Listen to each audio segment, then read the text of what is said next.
Hai, assalamualaikum. Apa kabar, teman-teman? Semoga teman-teman semua dan aku juga selalu dalam keadaan sehat, ya. Dipermudahkan segala urusannya dan dilapangkan rizkinya. Amin, amin, ya Robbal 'Alamin. Oke, teman-teman, jadi di video kali ini aku akan sharing beberapa tips dalam menabung, ya. Nah, di sini aku mau tanya dulu nih sama teman-teman, ada nggak sih teman-teman yang nabung itu selalu gagal? Misalnya teman-teman baru nabung seminggu, 2 minggu, itu udah minggu berikutnya itu diambil lagi. Hayo ngaku, ada nggak yang kayak gitu? Ya, sama ya teman-teman, kadang-kadang aku juga kayak gitu sebelum aku terapin tips ini nih. Jadi ada beberapa tips ya yang mau aku sharing sama teman-teman, biar teman-teman yang pemula, yang baru mau menabung ataupun yang pengen nabung nih, apa aja sih yang bisa kita lakukan atau gimana nih tipsnya untuk kita yang baru mau menabung, ya. Jadi di sini aku sharing, dan tidak lupa ya teman-teman, aku mau disclaimer dulu bahwasannya apa yang aku sharing ini berdasarkan pengalaman aku pribadi, ya, dan juga sedikit aku mencari ilmu dari sosial media. Nah, jadi tips ini kalau misalnya ada hal yang baik boleh teman-teman tiru, kalau misalnya tidak cocok sama teman-teman, boleh teman-teman cari referensi lain. Nah, untuk tips yang pertama, kalau misalnya teman-teman ingin menabung, biar nabungnya itu semangat, teman-teman harus membuat nih tujuan menabungnya untuk apa. Misalnya, teman-teman ini ibu rumah tangga gitu ya, pengen nih beli perabotan dapur yang baru ataupun pengen beli alat masak misalnya untuk buat kue.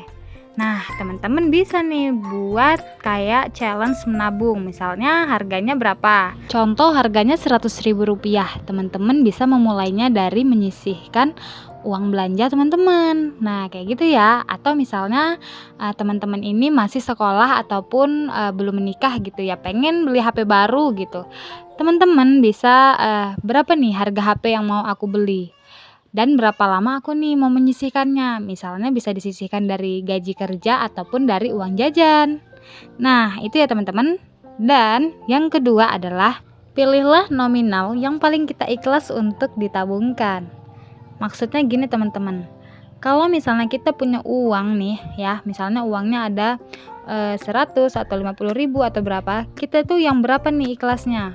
Kalau misalnya kita tabungkan itu yang 50.000, kira-kira ikhlas nggak ya? Atau nanti di tengah jalan kita ambil lagi nggak ya gitu. Jadi kita mulai aja dulu dari nominal yang paling kecil, misalnya 5.000, 1.000 ataupun 2.000. Kan kalau uang segitu kita ikhlas nih, kita anggap aja uang itu nggak ada gitu teman-teman. Jadi nggak ada resiko uangnya kita ambil untuk beli bakso misalnya. Oke, jadi kita bangun dulu aja kebiasaan kita menabung, nggak apa-apa dari nominal yang kecil ya teman-teman. Tips yang ketiga adalah upayakan untuk menantang diri sendiri. Maksudnya gini teman-teman, untuk kita yang pemula nih, targetkan lulus dulu atau berhasil dulu nih nabungnya. Jangan kita lihat dari besar atau kecilnya tabungan. Kalau misalnya sudah berhasil, boleh nih kita naikin level. Misalnya tadi kita itu nabung 1.000, 2.000 atau 5.000. Kalau misalnya kita sudah lulus, boleh nih kita naikin menjadi 10.000. Senyamannya aja loh teman-teman. Atau teman-teman lebih nyaman nih sama 1.000, 2.000 atau 5.000. Nggak apa-apa ya, stay di tempat pun nggak apa-apa. Yang penting kita tetap menabung. Nah, karena nabung itu teman-teman jangan kita jadikan beban ya. Kalau beban itu namanya apa? Ayo jawab di kolom komentar ya. Oke teman-teman, jadi untuk tips selanjutnya atau yang terakhir adalah kita buat tabungan lebih dari satu. Kenapa sih lebih dari satu? Boro-boro mau lebih dari satu, satu aja nggak punya. Bercanda ya teman-teman. Oke, tujuannya kita membuat tabungan lebih dari satu itu misalnya kalau kita pengen banget nih atau butuh banget nih membuka salah satu tabungan, nggak apa-apa teman-teman karena masih ada tabungan yang lain. Makanya nih kalau mau nabung jangan besar-besar, jadi nabungnya bisa lebih dari satu teman-teman.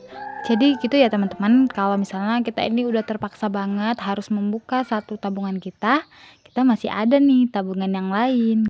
Dan yang nggak kalah penting teman-teman, kita nih boleh nih mengingat-ingat kalau misalnya kita menabung atau tabungan kita ini bisa loh menjadi penolong kita saat kita kesulitan atau untuk masa depan kita nanti. Jadi teman-teman jangan ragu ya untuk menabung. Nah, jangan juga berpikir kalau misalnya orang yang menabung itu harus yang punya penghasilan besar, gaji besar gitu. Ataupun menabung itu harus banyak. Enggak ya teman-teman, kalau misalnya kita adanya 1.500 rupiah pun nggak apa-apa kita tabung. Kalau seandainya kita konsisten, itu kan juga bisa jadi banyak. Jadi teman-teman mulai aja dulu dari nominal yang kecil. Setelah terbiasa kita bisa naikin level. Oke, mungkin itu aja ya yang bisa aku sharing hari ini. Semoga ini bisa membantu dan bermanfaat buat kita semua. Sampai ketemu di video aku selanjutnya. Wassalamualaikum.